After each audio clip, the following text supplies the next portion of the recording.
ये पसंद आ गई है, हम इसे लेकर जाएंगे। मेहंदीपुर पहुंची प्रेत पीड़ितों की आपेगी। ये कहानी इकलौते पवन की नहीं है, बल्कि राजस्थान के दौसा जिले में स्थित मेहंदीपुर बालाजी मंदिर में हाजिरी लगाने वाले सैकड़ों हजारों लोगों की है। वो लोग जिनका जादू टोना तंत्र मंत्र भूत प्रेत जैसे चक्रों में सब उजड़ गया, पर भरोसा है कि बालाजी के सामने अर्जी लगाने से ही उनका कल्याण होगा। तभी तो हर रोज फरियादी दूर दूर से अपना दर्द लेकर यहाँ आते हैं। यहाँ हर इंसान की अपनी कहानी, अपनी पीड़ा है। कोई पत्नी के सिर प्रेत आने की बात करता है तो किसी की बहन पर बुरी आत्माओं का साया है। विज्ञान के नजरिए से इनके दर्द को समझना मुश्किल है, लेकिन दर्द एक भावनात्मक अनुभूति है जो देखने से पता नहीं चलती। हमने यहाँ पवन जैसे और भी कई दुखी लोगों, परिवारों से बात की और उनके अंदर छिपी व्यथा को समझने का प्रयास किया। सुबह करीब 11 बजे बालाजी के मुख्य भवन से थोड़ी दूर ठेले पर खीर बेचते दिखे 40 साल के रामसिया। दुबला पतला शरीर रामसिया करीब 8-9 महीने पहले गोरखपुर से यहाँ आए थे। अब एक मजबूरी ने उन्हें यहाँ बांध कर रखा है। वो कहते हैं कि एक संकट मुझे यहाँ खींच लाया, मुझ पर प्रेत का साया है।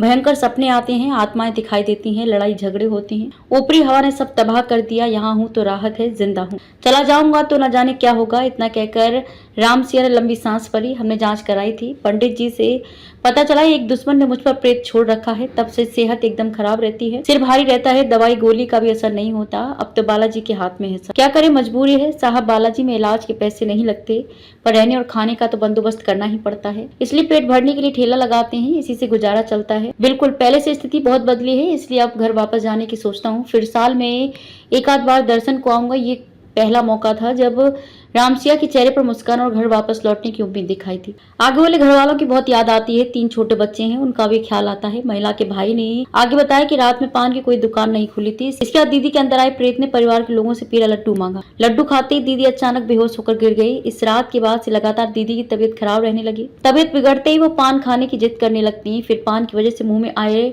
लालपन को देखकर खुद ही रोने लगती। महिला ने आगे बताया कि जब वे होश में आती थी तो उनके पूरे शरीर में बहुत ज्यादा दर्द होता था, पूरा शरीर भारी भारी लगता था। लगातार ये परेशानी रहने लगी तो उन्होंने मेहंदीपुर बालाजी आना शुरू कर दिया। अब स्थिति में काफी सुधार है, बस कभी कभी कंधे भारी और सिर दर्द रहता है। मेहंदीपुर बालाजी मंदिर में प्रेत आत्मा या ऊपरी हवा से पीड़ित लोगों की आपत्ति हमने खूब सुनी, अपनी आंखों से उनका दर्द भी देखा।